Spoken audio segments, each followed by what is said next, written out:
Bom dia. Hoje vamos falar a respeito da ciência e da Bíblia, onde elas se encontram para melhorar as condições do corpo, usando a alimentação para expandir esse potencial. Ou seja, até onde a ciência e a religião se unem em prol do ser humano.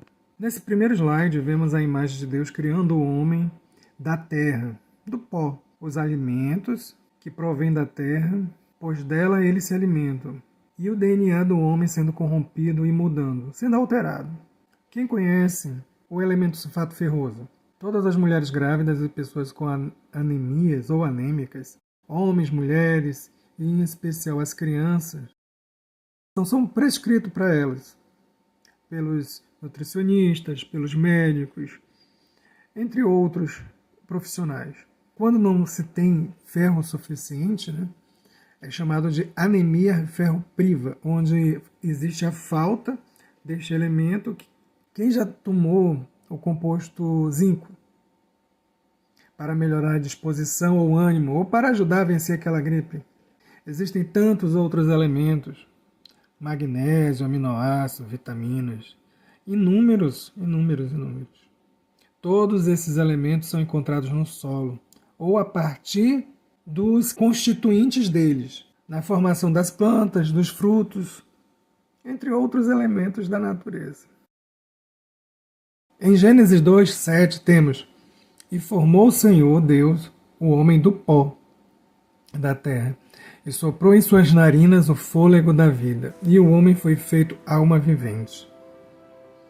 Em algumas traduções pode estar ligeiramente diferente, mas a ideia central aqui é que Deus formou o homem do pó da terra, ou seja, do solo.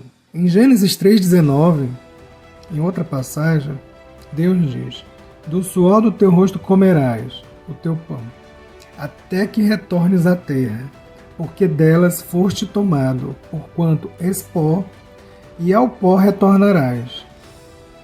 Mas se vocês ainda não estão satisfeitos, se ainda não dá para acreditar, em 1 Coríntios 15:47 nos diz que o primeiro homem é da terra, terreno. O segundo homem é do céu. Para irmos ao céu, teremos que ser transformados, porque somos da terra, somos pó. Ou seja, todo homem para ir para o céu tem que ser transformado, porque do pó ele foi feito. Alguém não está convencido de que somos feitos de elementos que são encontrados na terra? Alguém? A ciência tem colocado, no melhor das hipóteses, praticamente há uns 200 anos, que ela vem descobrindo os elementos que constituem o homem, sendo que a surpresa veio que todos os elementos do homem são encontrados na natureza. A diferença é que estes elementos, no homem, eles são lipossolúveis ou hidrossolúveis. Eles são solúveis. É por isso que nós podemos encontrar o ferro no corpo do homem e o ferro lá naquele seu portão, ou o zinco nos telhados e o zinco como elemento fundamental do homem.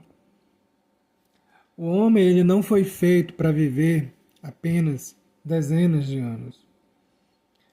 Alguns abençoados chegam à casa de centena, mas é difícil. Adão viveu 930 anos e, em média, eles viviam 845 anos. Pois, além do contato forte com Deus, temos a grande influência da alimentação nas vidas destes e a baixa degeneração do nosso DNA. Hoje a ciência ela já sabe que o corpo consegue enviar informações antecipadas para cada tipo de doença ou problema que estamos vivenciando ou estamos prestes a vivenciar, desenvolver. Pesquisas recentes mostram que o corpo, quando começa a apresentar resistência à insulina ou à diabetes nos estágios iniciais, ele diminui a quantidade do complexo B. E essa mesma pesquisa, ela mostrou com mais de 200 pacientes que se você suplementar esse complexo B ao longo de 3 a 6 meses, essa resistência à insulina acaba e essa diabetes no estágio inicial acabam. As duas são resolvidas somente com essa suplementação. Outra doença, a fibromialgia, também está ligada à falta de certos elementos no corpo, repostos pela alimentação, que na maioria das vezes é deficiente.